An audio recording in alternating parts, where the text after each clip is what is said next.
भारत की आर्थिक विशेषताओं के बारे में अगर हम बात करें तो सबसे पहले हम राष्ट्रीय आय की बात करेंगे। किसी भी देश की जो स्थिति है उसका हमें पता राष्ट्रीय आय से चलता है। राष्ट्रीय आय अच्छी होने पर उस देश की स्थिति को अच्छा बताया जा सकता है और राष्ट्रीय आय कम होने पर उस देश की स्थिति अच्छी नहीं बताई जाती। भारत की राष्ट्रीय आय यदि हम विकसित देशों के मुकाबले बात करें तो बहुत कम है, लेकिन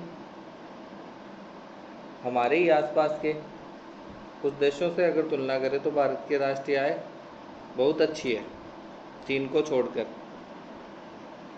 जैसे 1950-51 में भारत की राष्ट्रीय आय 10,360 करोड़ थी, जो 11/12 में 89,32,892 करोड़ हो गई। 2015 में जो हमारी संस्था है केंद्रीय सांख्यिकी कार्यालय CSO, उसने आधार वर्ष में परिवर्तन किया। आधार वर्ष पहले 2004-05 था, जिसे बदलकर 2011-12 कर दिया गया और उसके हिसाब से कुछ आंकड़े जारी किए। 2011-12 की बात करें तो जो राष्ट्रीय आय है वो 86,59,215 करोड़ थी।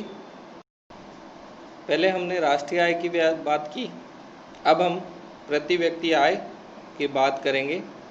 पर कैपिटा इनकम 2013 में प्रति व्यक्ति आय $5,150 थी। इसी समय अमेरिका में प्रति व्यक्ति आय $52,308 थी। ये फ़र्क देखिए आप, बहुत ज़्यादा फ़र्क है। चीन की अगर बात करें तो $11,477 और ब्राज़ील की बात करें तो $14,275 थी। चीन की आय हमारे से डबल से भी थोड़ी सी ज़्यादा है। अब प्रति व्यक्ति आय हमारे यहाँ पे कम होने के अनेक कारण हैं। उनमें मुख्य कारण है हमारे देश में गरीबी होना। बहुत से लोग गरीबी की रेखा से नीचे जीवन यापन करते हैं, जिसके कारण उनका जीवन स्तर सुधर नहीं पाता और उनकी जो आय है बहुत ही अल्प होती है। प्रचलित मूल्यों पर जो राष्ट्र प्रति व्यक्ति आय है 1950-51 में 274 थी, जो 2004-05 में 26,629 हो गई। 2011-12 में जो प्रति व्यक्ति आय है 66,997 रुपये।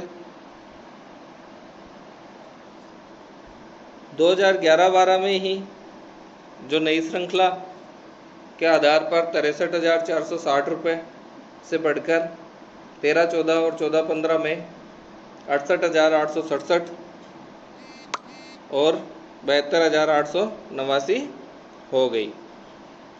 वर्तमान कीमतों पर 2016-17, 17-18 में क्रमशः 1,03,219 और 1,11,782 हो गई। तीसरी जो मुख्य विशेषता है हमारे अर्थव्यवस्था की, वो है कृषि पर निर्भरता या कृषि की प्रधानता। भारत, जैसा कि हम कहते भी हैं कि भारत की 2/3 आबादी गाँवों में निवास करती है और गाँवों में जो उनका मुख्य रूप से आय का साधन है वो कृषि है या कृषि से संबंधित अन्य जो कार्य हैं जैसे पशुपालन हुआ वह है। अधिकतम जनसंख्या कृषि पर निर्भर करती है। अगर 2017-18 की बात करें तो देश की राष्ट्रीय आय में कृषि का योगदान 16.4% था। कृषि पर निर्भर होने के बावजूद भी यहाँ पर जो भूमि श्रम अनुपात है वो बहुत कम है। इसके कई कारण हैं। एक तो विकसित देशों के मुकाबले हमारे यहाँ जो उपजाऊ भूमि है उसकी कमी है। अर्थात भूमि का भूभाग का क्षेत्रफल है वो कम है। दूसरी बात, जनसंख्या अधिक होने के कारण वह भूभाग का वितरण है वो असमान है। इसके कारण भूमि श्रम अनुपात अव्यवस्थित रहता है, अनुकूल नहीं रहता। जबकि विकसित देशों में भूमि श्रम अनुपात अनुकूल होता है और इसके कारण उनका उत्पादन अच्छा होता है। दूसरी बात करें कि जो श्रमिक हैं, विकसित देशों की तुलना में भारत में कृषि और इससे संबंधित जो क्षेत्र हैं वह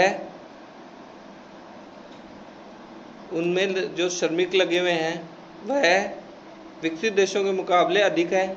तो जो आय का वितरण है वह सभी में वितरित हो जाएगा, इसलिए आय कम होती है। 2014-15 में कृषि क्षेत्र में 48.9% लोग कार्यरत थे। भारत की जीडीपी की अगर बात करें 16.4%, अभी हमने थोड़ी देर पहले बात की थी, वह कृषि से संबंधित है। और जब इतना बड़ा भाग कृषि पर डिपेंड है तो हम ये कह सकते हैं कि कृषि हमारे देश की रीढ़ की हड्डी है।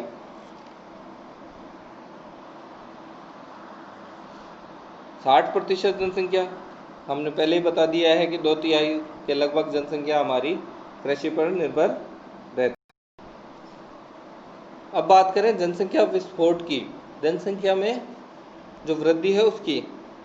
हमें पता है भारत चीन के बाद सर्वाधिक जनसंख्या वाला देश है। 1981 से 91 के बीच में जो ये 10 वर्ष हैं, इसकी जो वृद्धि दर जनसंख्या में रही वो 2.14% थी। 91 से 2001 के बीच में यह 1.93 रही।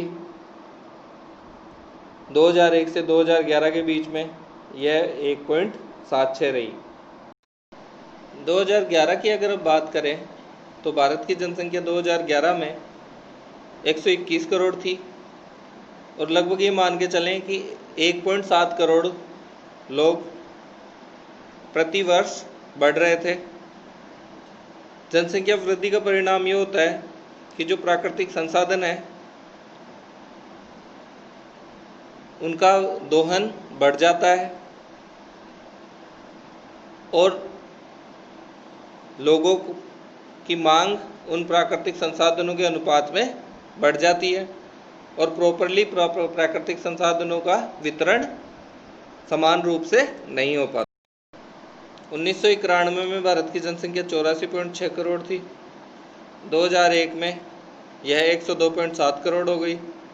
2011 में 121 करोड़ और 2001 से 11 में 1.76% वृद्धि दर रही। जनसंख्या वृद्धि हो रही है। दूसरी बात, वैज्ञानिक सुविधाओं का प्रभाव बढ़ने के कारण, लोगों के पास चिकित्सा सुविधा बढ़ने के कारण, स्वास्थ्य सुविधाओं का विस्तार होने के कारण मृत्यु दर कमी हो रही है। दूसरी बात, जन्म दर की अगर हम बात करें तो 2016 में 20.4 प्रति हजार थी और मृत्यु दर 6.4 प्रति हजार थी, जिसके कारण मृत्यु दर कम है और जन्म दर अधिक है।